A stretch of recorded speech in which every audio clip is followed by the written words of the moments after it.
just know as we look at these possible u substitutions that there's going to be a page in Unit 5 that we come back and we have these three and then add to it and eventually have a full page of possible u substitutions. But the ones that we're going to look at today, we've already talked about one. One possible u substitution is u equals what is in parentheses, typically to an exponent. This can be a trig function to an exponent. This can be like a 1 plus x squared to an exponent. Whatever is in the parentheses is often a great u. The second one that we talked about briefly, or we may not have seen too much of it, is a trig function.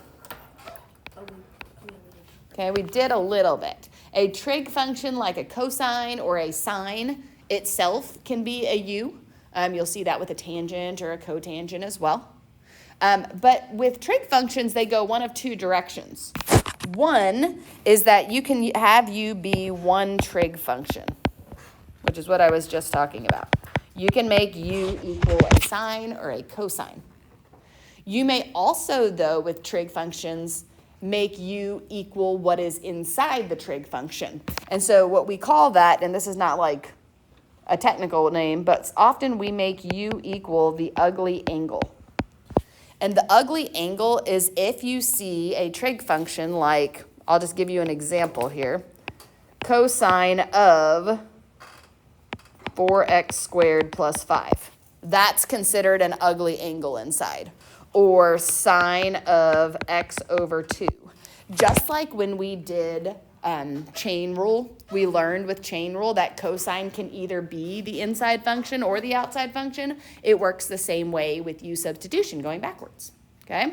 So it just kind of depends on the problem which one works best. If we look at example 1 here then, we see the integral of 1 over x squared times sine of 1 over 3x. This is where we have to start deciding what to use as our u. And some of you are going to be able to see this better than others. This one, honestly, I'm not going to be able to see working backwards on this. The harder they get, the more you may need the actual u process, which is why we learn it, and we also learn how to see some basics. But this is one in particular where I'm not going to make sine my u. I'm going to make the angle inside of sine my u. This is definitely a case right here for the ugly angle version, okay? So if I make u is going to be equal to 1 over 3x. So let's go back over our u substitution process. Where do I go from here? Yeah, I do du dx, but in order to do du dx, I have to think about this a little bit differently, don't I? I have to think about this as 1/3 x to the negative 1. So du dx is going to be equal to what? Okay, negative 1 over 3 x to the negative 2, right? Which is really negative 1 over 3x squared. What do we then have to solve for? We have to solve for dx, okay? So dx is going to be equal to negative 3x squared times du. We okay with that? Or do we need to see the solving? All right, so once we've got the dx solved for, where do we go next for our u substitution? We rewrite this. So we rewrite it as 1 over x squared sine of what? U. Sine of u. And in place of dx, what are we putting in? Negative 3x squared du.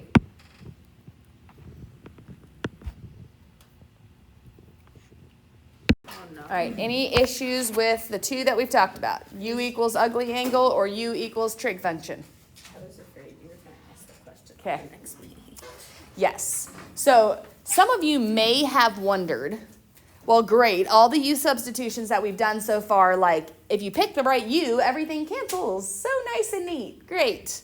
So on the last example that we're going to do together, the question is, what if it doesn't cross out nice and neat? Because it doesn't always work that way.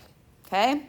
So first off, in example 3, let's just establish what's our u, because sometimes we don't even know what's going to happen here. What do you think's a good u in this one? X plus 2. Okay, because I'm going to integrate x minus 1, and this is going to be written as x plus 2 to the 1/2, right? We want to make the what's inside the 1/2 be our u. So I'm going to say u equals x plus 2. All right, so then we take the derivative. What does du equal? Dx, because it's 1 dx, right? So now when I substitute, I'm going to say, okay, the integral of x minus 1 times u to the 1/2 times du, because du just substitutes for dx. So this is the first one we've gotten to that all of a sudden we can't actually cancel out everything that we want to cancel out, can we? We're stuck with that x minus 1 right there. And can I actually integrate with respect to u when I have an x in the problem? No, I can't. All right, so any thoughts about what we could do to help ourselves out here? Because somehow I need to get rid of that x. Where could we solve for x? Yes. All right, so this is substitution. Substitution comes in all over the place in calculus. If you go back over here, you have an equation in terms of u that also involves x, doesn't it? Could I solve that equation for x and use it to help me substitute? I could. If I just take this down here, if I want to solve for x, all I have to do is what? Minus 2. Minus 2. So u minus 2 is equal to x, right? Well, that allows me now to go back to my integral, and rather than have that x there, I can now take out that x and make it u minus 2. Now, I don't want to integrate right now the way this looks, do I? I have to do a little bit of cleanup on this. How am I going to clean this up to integrate? Yeah, distribute the u to the 1/2. Simplify. This is really a u minus 3 in here. If I distribute my u to the 1/2, what am I going to get? U to the 3. U to the 3/2 minus 3u to the 1/2 du. Now can I integrate?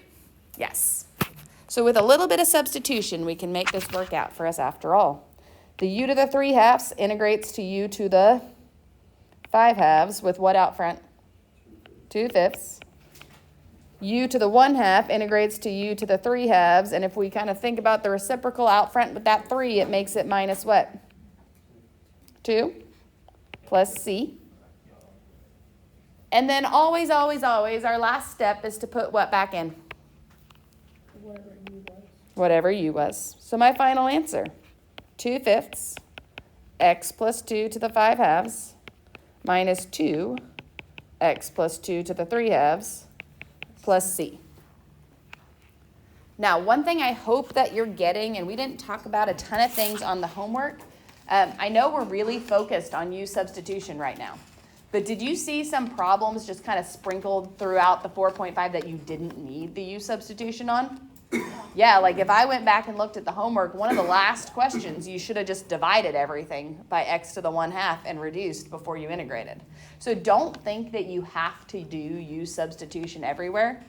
Kind of my rule of thumb is if I look at it and I can do anything to simplify, I will, and see if that's going to reduce and just integrate normally. Then I kind of check to see if I see a real quick shortcut u part. If I don't see the real quick shortcut very quickly, I'm not going to sit there and stare at it. I'm going to just go do the u part. You guys are quick enough at your math that doing a u substitution does not take long. It should not take long. It should be a very quick process. So don't I know because we like to do mental math, most of us, because that's where we've gotten with this. And it's great to be able to recognize the shortcuts, but if you're going to screw up the shortcut a lot, it's not worth that. Doing the process is going to be more worth it if you can do it quickly and accurately. The shortcut's great for the easy ones, but if it's not working out for you, I wouldn't spend too much time on it. Okay? Question? You don't. You just integrate and give me the answer.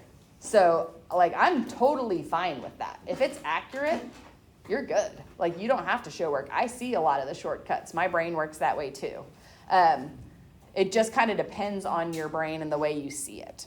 So what I want you to do here for a couple minutes is start working on the following page on the practice quiz for 4.1 and 4.5. The quiz will be over to 4.1, 4.5, and including today's information. I do want to real quick, I was going to make one of those worksheets that the answer is somewhere else on the page for you to kind of find, to do some extra practice on this. I know just with the use stuff, we might need a little extra before that, okay? And that will be what we do at the end of the class, because this was real short. So